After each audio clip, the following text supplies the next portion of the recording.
క్రీస్తునందు ప్రియమైనటువంటి దేవుని సంగమా, మన రక్షకుడు మన ప్రభు అయినటువంటి యేసుక్రీస్తు పరిశుద్ధ నామంలో మీ అందరికీ శుభాలను తెలియజేస్తున్నాం. మరోసారి దేవుని యొక్క వాక్యమును ధ్యానించుకోవడానికి దేవుడు ఇచ్చిన గొప్ప కృపను బట్టి దేవునికి వందనాలు చెల్లిస్తున్నాం. యోహాను సువార్త 19వ అధ్యాయము 28వ వచనము. అటు తర్వాత సమస్తమును అప్పటికి సమాప్తమైనదని యేసు ఎరిగి లేఖనము నెరవేరినట్లు నేను తప్పికొనుచున్నాను అనెను. ప్రార్థన చేసుకుందాం. మమ్మల్ని మిక్కిలిగా ప్రేమించిన మా ప్రియ పరలోకపు తండ్రి, నీ పరిశుద్ధ పాదములకు వందనాలు, మీకు స్తోత్రాలు. మీరు ఇచ్చినటువంటి నూతనమైనటువంటి ఉషోదయమును బట్టి స్తోత్రములు, మాకు పొడిగించినటువంటి ఆయుష్ను బట్టి మీకు వందనాలు చెల్లిస్తున్నాం. తండ్రి, ఈ సమయంలో చదవబడినటువంటి లేఖన భాగంలో నుండి మీరే మాతో మాట్లాడమని, మాకు బోధించి నేర్పించమని యేసు నామములో అడిగి వేడుకుంటున్నాము తండ్రి, ఆమేన్. క్రీస్తునందు ప్రేమైన దైవజనమా, ప్రభు అయినటువంటి యేసు సిలువలో పలికినటువంటి 5వ మాట, నేను దప్పిగొనుచున్నాను. అవును, ఆయన శరీరధారిగా ఉన్నాడు కాబట్టి, ఆయన రాత్రంతయు నిద్రలేదు కాబట్టి, ఆయన ఆహారము ఏమీ పుచ్చుకోలేదు కాబట్టి, 6 అన్యాయపు తీర్పులు పొందుతూ అక్కడ ఏం చేస్తున్నాడు, శారీరకంగా ఎంతో హింసను పొందినట్లుగా చూస్తూ ఉన్నాం. కొరడా దెబ్బలు కావచ్చు, ముళ్ళ కిరీటం కావచ్చు, పిడిగుద్దులు కావచ్చు, ఏదైనప్పటికీ కూడా ఆయన యొక్క శరీరం అంతా కూడా మాంసపు ముద్దగా అయిపోయింది. ఆయనకు నీళ్లు త్రాగించిన వారు ఎవరు కూడా లేరు, దాహమునకు ఇచ్చిన వాళ్ళు ఎవరు కూడా లేరు. అయితే ఆయన మరణ శ్రమను అనుభవిస్తూ ఉన్నాడు. ఆ మరణ శ్రమ అనుభవంలో యేసు శిలువ మీద ఉండి మాట్లాడుతూ ఐదవ మాట, నేను తప్పికొనుచున్నాను అంటాడు. కాబట్టి ఆయన యొక్క దప్పిక శారీరకమైనటువంటి దప్పికే వాస్తవముగా. అలానే ఆత్మీయ కోణములో కూడా ఆయన దాహమును గురించి అనేక సందర్భాల్లో మాట్లాడుతూ, నేను జీవజలపు ఊటను అంటాడు.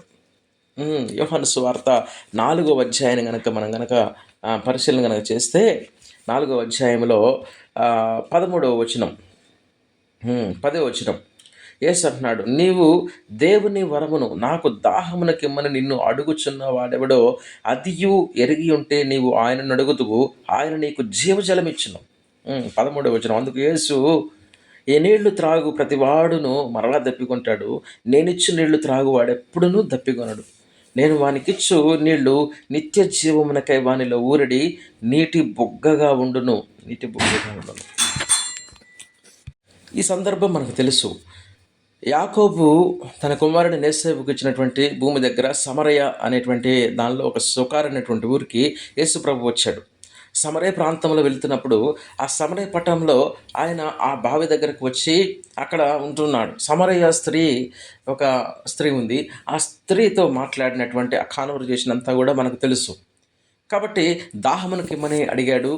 అయ్యా, మేము సమరయలో, మీరు యూదుల్లాగా కనపడుతున్నారు, కాబట్టి యూదులకి సమరయులకి సాంగత్యం లేదు కదా, మరి నేను ఇచ్చే నీళ్లు ఎట్లా దొరుకుతావు అంటున్నాడు అని ఆ స్త్రీ ప్రశ్నిస్తుంది. ఈరోజు మానవుల్లో కూడా అంతరాలు ఉన్నాయి.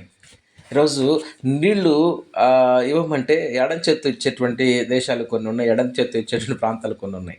నీళ్ళు ఇవ్వమంటే గ్లాస్తో కాకుండా దోశలతో, గ్లాస్తో పోస్తే, చెంబుతో పోస్తే దోశలతో తాగేటువంటి పరిస్థితులు కూడా ఈరోజు సమాజంలో లేకపోలేదు. అయితే ఆ రోజు ఉన్నటువంటి పరిస్థితుల్లో కూడా ఆ విధంగా ఉంది. అయితే యేసుక్రీస్తు ప్రభువారు ఏం చెప్తున్నాడంటే, నీకు దాహమునకు నీళ్ళిమ్మని అడుగుచున్న వాడెవడో నీవు గనక తెలుసుకొని ఉంటే నీవు ఆయన్ని అడుగుతావు, నాకు జీవజలం ఇవ్వు అని, నాకు దాహమునకు ఇవ్వు అని. కాబట్టి ఎవరు ఈయన అంటే, ఈయన జీవజలపు ఊట, నిత్య జీవమునకై ఊరడి నీటి బొగ్గగా ఉన్నటువంటి వ్యక్తి. చూడండి, మనకి దాహం ఉన్నటువంటి వారు బైబిల్ గ్రంథంలో ఎంతోమంది ఉన్నారు.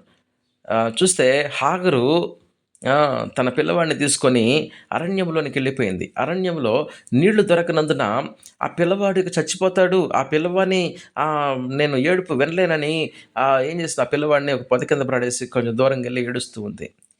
హాగరు, నీకేమొచ్చింది? నేను ఈ పిల్లవాడిని గొప్ప జనంగా దేవుడు ఆ పిల్లవాని యొక్క కేకను విన్నాడు, ఆ పిల్లవాని యొక్క ప్రార్థనను విన్నాడు. కాబట్టి దేవుడు ఆ పిల్లవాని కొరకు ఒక నీటి ఊటను దయచేస్తున్నాడు. అరణ్యములో నీటి ఊటను దయచేశాడు. ఎడారిలో నీటి ఊటను దయచేశాడు. ఆ పిల్లవాడికి వెంటనే ఆ కన్నులు తెరిచినందున, హాగరు కన్నులు తెరిచినప్పుడు ఆ నీటి ఊట కనపడింది. ఈరోజు మన కన్నులు తెరవబడినప్పుడు మనకి సరైనటువంటి జీవజలం ఏంటో, మనకు తెలుస్తుంది. ఆ జీవజలపు ఊట ద్వారా మన యొక్క దాహాన్ని మనము తీర్చుకోగలుగుతాము. అయితే అనేక సందర్భాల్లో దావీదు దాహం కొని ఉన్నాడు, మోషే దాహం కొని ఉన్నాడు. ఇంకా బైబిల్ లేఖనాల్లో చెప్పుకుంటూ పోతే అనేకులు దాహం కొని ఉన్నట్లుగా చూస్తున్నాం. అక్కడ చూసినట్టయితే ఐగుప్తు దేశంలో నుండి ఇశ్రాయేలు జనాంగం బయలుదేరి బయటకు వచ్చేసింది. వారు మార్గాయాసము చేత సొమ్మసిల్లి మహరా అనేటువంటి ప్రాంతంలోనికి వచ్చినప్పుడు ఆ నీళ్లు చేదుగా ఉన్నాయి. అయితే ఒక చెట్టును చూపినప్పుడు, ఆ చెట్టు ఆ నీళ్ళలో వేసినప్పుడు, ఆ చెట్టు నీళ్లు మధురమైపోయింది. అక్కడ వాళ్ళ యొక్క దాహం తీర్చబడింది. ఇంకా అరణ్యములో మాకు దాహానికి నీళ్ళెవరిస్తారు అని వాళ్ళు ఎదురు తిరిగినప్పుడు, ఇశ్రాయేలు జనాంగం అడిగినప్పుడు, ఒక బండతోటి మాట్లాడితే, ఒక బండను కొడితే నీకు నీళ్ళొస్తాయని చెప్పి. కాబట్టి వారిని వెంబడించినటువంటి బండ ఎవరో గాదు. కొరింథీ పత్రికలో రెండో పత్రిక 5వ అధ్యాయంలో రాస్తాడు. ఆ బండ క్రీస్తే. ఆ బండ క్రీస్తే. వారిని వెంబడించినటువంటి బండ క్రీస్తే. కాబట్టి జీవజలము దొరికేటువంటి బండ, నిత్య జీవమునకై ఊరేటటువంటి నీటి బుగ్గ ఎవరంట? ప్రభువైనటువంటి యేసుక్రీస్తే. ప్రభువైనటువంటి యేసుక్రీస్తే. కాబట్టి దావీదు ఆహ్, ఆహ్, కూడా యుద్ధంలో దాహమునగా ఉంటాడు. తనకున్నటువంటి సైన్యాలతోటి, సైన్యాధ్యక్షులతోటి ఆయన మాట్లాడుతున్నాడు.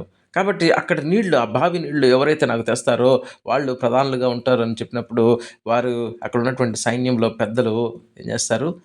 పోరాటం చేసి మరీ వెళ్ళి ఆ నీళ్లు తీసుకొనొస్తారు. అయితే దావీదు అది యెహోవాకు సమర్పించి భూమి మీద వెలకబోస్తున్నట్లుగా చూస్తున్నాం. వారి ప్రాణమును, వారి రక్తమును నేను త్రాగలేనని చెప్పేసి చేస్తాడు. అయితే ఇక్కడ చూసినట్లయితే మనకు ముఖ్యంగా యేసుక్రీస్తు ప్రభువారి యొక్క దాహము ఏమిటి అంటే ఆత్మల దాహము. చూడండి, మత్తయి సువార్త 5వ అధ్యాయంలో ఇక్కడ ఉంటుంది, ఒక మాట ఉంటుంది. మత్తయి సువార్త 5వ అధ్యాయము 6వ వచనం. నీతి కొరకు ఆకలి దప్పులు గలవారు ధన్యులు, వారు తృప్తిపరచబడుదురు. వారు తృప్తిపరచబడుదురు.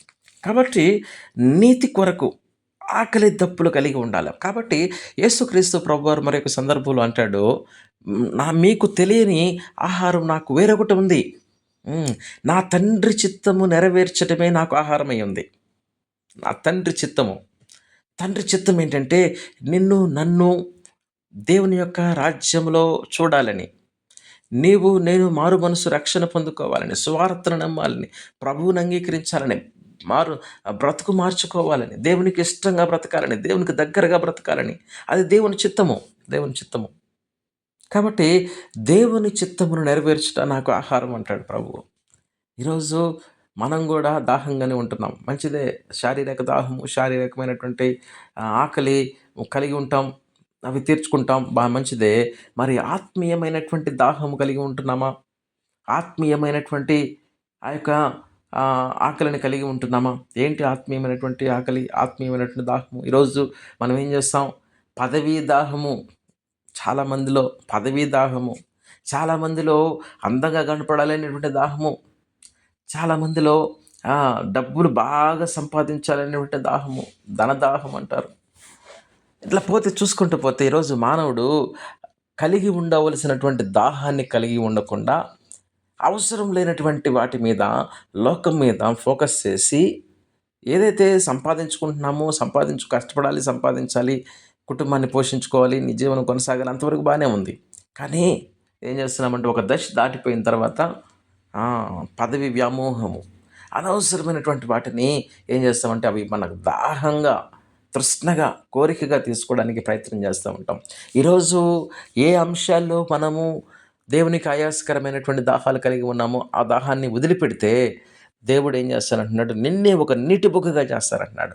నీవు అనేకుల యొక్క దాహమును తీర్చగలిగినటువంటి వారిగా ఉంటావు అంటున్నాడు.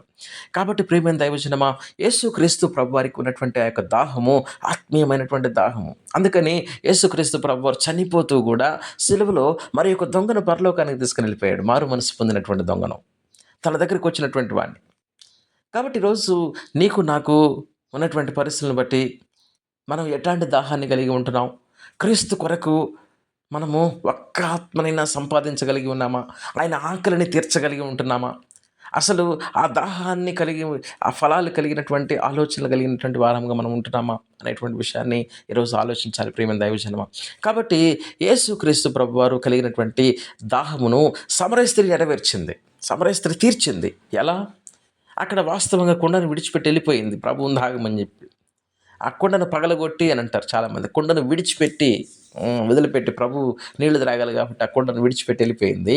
అక్కడ నుండి చూస్తే ఆమె ఊరిలోనికి వెళ్ళి అనేకులతో నా గురించి, నా జీవితమును గురించి తెలియజెప్పినటువంటి వాడు ప్రవక్త కాడా? నేనేంటో తెలిసినటువంటి నా గురించి తెలిపినటువంటి వాడు ఆయన నిజమైనటువంటి మెస్సయ్య. నేను నిజమైనటువంటి రక్షకుడిని చూశాను. నిజమైనటువంటి రక్షకుని యొద్దకు అనేకులను తీసుకొనొచ్చింది. వారందరూ కూడా వచ్చి ఏం చేస్తున్నారంట, చూద్దాం ఒకసారి ఆ లేఖనం ఎంత బాగుంటుందో.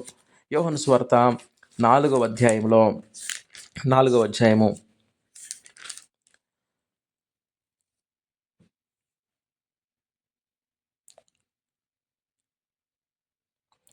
39వ వచనంలో, నేను చేసినవనియు నాతో చెప్పినని సాక్ష్యం ఇచ్చిన స్త్రీ యొక్క మాటను బట్టి ఆ ఊరిలోని సమరయులలో అనేకులు ఆయన యందు విశ్వాసం ఉంచిరి.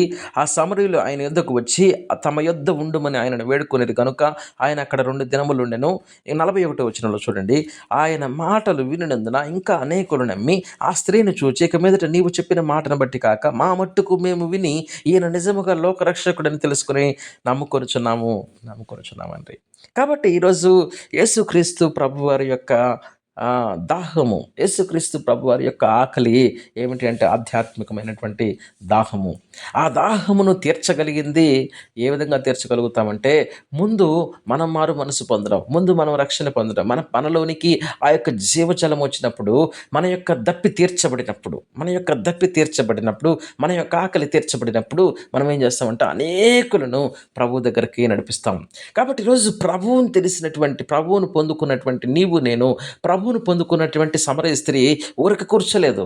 ఊరిలోనికి వెళ్ళింది, తన యొక్క సహోదరుల దగ్గరికి వెళ్ళింది, తన యొక్క రక్త సంబంధికుల దగ్గరికి వెళ్ళింది, తన ఊరిలో పొరుగు వారందరి దగ్గరికి వెళ్ళింది. తన యొక్క జీవితంలో సాక్ష్యం ఇస్తూ ఆమె ఏం చేస్తుందంటే ప్రభు దగ్గరికి అనేకులు నడిపించింది. కాబట్టి ఈరోజు నీతి కొరకు ఆకలి దప్పులు కలిగినటువంటి ఆలోచన నీకుందా? ఆ తృష్ణ నీకుందా? ఆ తృష్ణ నీకు నాకు ఉంటే మనం ఏం చేస్తామంటే ప్రభు యొక్క ఆకలి తీర్చడానికి, ప్రభు యొక్క దాహం తీర్చడానికి ప్రభు కొరకు అనేక ఆత్మలను సంపాదిస్తాము. ప్రభు కొరకు మనం మాట్లాడతాము. ప్రభు కొరకు మనం సాక్షిగా మనము ఉంటాము. ప్రభు కొరకు మనం నివసం చేసే ప్రాంతాల్లో, మనం పనిచేసేటువంటి ప్రాంతాల్లో, ఉద్యోగం చేసే ప్రాంతాల్లో మనం ప్రభు కొరకు, ప్రభు సాక్షిగా, ప్రభు యొక్క మిషనరీగా ఉంటాము. ప్రభు దగ్గరికి నడిపిస్తాము. ఈరోజు ఎంతమంది ప్రభువుని తెలుసుకున్నారు? ఎంతమంది ప్రభు దగ్గరికి మనం నడిపించగలిగాం? ఒక్క క్షణమైన, ఒక్క ఆత్మనైన ప్రభు కొరకు మనం తీసుకొని సంపాదించాము వీటి వరకు? అసలు ముందు మనం రక్షించబడ్డామా? మనలో ఆ జీవజలం ఊరుతుందా? ఈరోజు ఏ దాహంతో మనం ఉన్నాం? లోకానుసారమైనటువంటి దాహాలన్నీ ఒక క్షణంలో వెళ్ళిపోవచ్చు. కానీ ఆత్మీయ దాహము తీర్చబడినప్పుడు, మన యొక్క ఆత్మకు దాహం తీర్చబడినప్పుడు, మనం తృప్తి పొందినప్పుడు ఏం చేస్తామంటే అనేకులను ప్రభు దగ్గరికి నడిపిస్తామంట. ఇదే ప్రభు యొక్క ఆకలి, ప్రభు యొక్క దప్పిక.